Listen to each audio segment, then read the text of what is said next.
Titanic shipwreck पर investigation के दौरान रिसर्चर्स ने एक अजीबो-गरीब चीज नोटिस की। समंदर के बॉटम पर शिप का अगला हिस्सा काफी अच्छी कंडीशन में, जबकि पिछला हिस्सा इंतहाई बुरी कंडीशन में, और वो भी 2000 फीट दूर पड़ा था। बेशक 100 सालों तक समंदर के बॉटम में पड़े रहने पर लोहा और स्टील गल सड़ जाता है, लेकिन अगर ये दोनों एक ही शिप का हिस्सा थे और एक ही वक्त में डूबे थे तो फिर अगले और पिछले हिस्से में इतना ज्यादा फर्क क्यों? रिसर्चर्स का मानना है कि एक्सीडेंट वाली रात आइसबर्ग से टकराने के अलावा भी टाइटैनिक के साथ कुछ हुआ था जिसने उसके पिछले हिस्से को ज्यादा नुकसान पहुंचाया। पर सवाल है कि आखिर क्या? 1912 में जिस रात टाइटैनिक के साथ हादसा पेश आया था, उस वक्त वो कनाडा के न्यू फाउंडलैंड से 700 किलोमीटर दूर अंधेरे समंदर के बीचों बीच अकेली मौजूद थी। हादसे के वक्त इसमें टोटल 2240 लोग सवार थे, जिसमें से 1500 लोग अपनी जान गंवा बैठे। वो जिसको अनसिंकेबल कहा जाता था, वो कुदरत की ताकत के सामने देखते ही देखते काले समंदर की नजर हो गई। इस हादसे के चश्मदीद गवाह आई विटनेस सिर्फ वो लोग थे जो किसी तरह शिप से निकलकर अटलांटिक ओशन के ठंडे पानी में कूद गए थे। आइसबर्ग टकराने से लेकर शिप के डूबने तक जो कुछ भी हुआ उसका रिकॉर्ड उन आई विटनेस के सिवा और किसी के पास नहीं था, जो कि खुद ठंडे पानी से लड़ने में मसरूफ थे। पहली रेस्क्यू शिप आरएमएस कारपेथिया भी टाइटैनिक डूबने के 1.5 घंटे के बाद वहां पहुंची थी।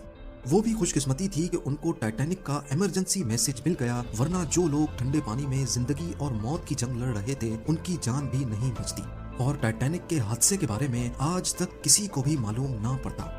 इन्वेस्टिगेशन के दौरान पहले तो किसी को भी मालूम नहीं था कि शिप के साथ हुआ क्या है, लेकिन फिर बचने वालों ने बताया कि शिप की एक आइसबर्ग से टक्कर हुई थी।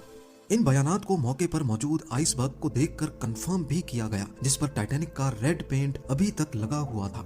हादसे के बाद आई विटनेस और एविडेंस को देखते हुए इन्वेस्टिगेशन रिपोर्ट में बताया गया कि टाइटैनिक के राइट साइड पे आइसबर्ग ने 300 फुट बड़ा सुराख छोड़ दिया था, यानी टाइटैनिक की पूरी साइड का 1/3 हिस्सा फट गया। पर दूसरी तरफ आई विटनेस का कहना था कि शिप को डूबने में करीब 2.5 घंटे लगे थे। इन्वेस्टिगेटर्स का मानना है कि अगर आइसबर्ग ने वाकई टाइटैनिक पर 300 फुट बड़ा सुराख छोड़ा था तो इसको 2.5 घंटे में नहीं बल्कि चंद मिनटों में ही डूब जाना था।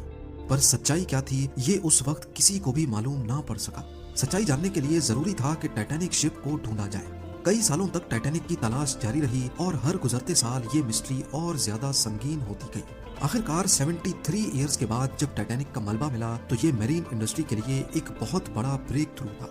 वो सारे सवालात जो टाइटैनिक अपने पीछे छोड़कर गई थी, उनके जवाबात ढूंढने का वक्त आ चुका था। अटलांटिक ओशन की 4000 मीटर गहराई में पिछली कई दहाइयों से टाइटैनिक का मलबा काले अंधेरे में मौजूद था। कई एक्सपीडिशंस अरेंज किए गए जिन्होंने शिपरेक की लातादाद फोटोज कैप्चर की। ओशियानिक एक्सप्लोरर पीएच नार्शले ने 30 से ज्यादा मर्तबा टाइटैनिक के मलबे का दौरा किया है, लेकिन उन्होंने 300 फुट बड़ा सुराख एक बार भी नहीं देखा। अलबत्ता टाइटैनिक की इस प्रोफाइल फोटो में 30 फुट का ये एरिया जाहिर करता है कि यहाँ पर कोई चीज आकर लगी थी। इसका एरिया सिर्फ 11 स्क्वायर फीट बनता है और कैलकुलेशंस के हिसाब से देखा जाए तो इसमें से 370 गैलन पानी हर सेकंड में टाइटैनिक के अंदर जमा हो सकता था। इसी स्पीड से पानी भरने का मतलब है कि पूरी शिप में पानी टोटल 2.5 घंटे में भरा होगा, और आई विटनेस के मुताबिक टाइटैनिक को डूबने में भी 2.5 घंटे ही लगे थे। यानी एक मिस्ट्री तो सॉल्व हो गई कि टाइटैनिक में 300 फुट बड़ा सुराख नहीं था, बल्कि सिर्फ 30 फीट बड़ा क्रैक पड़ा था।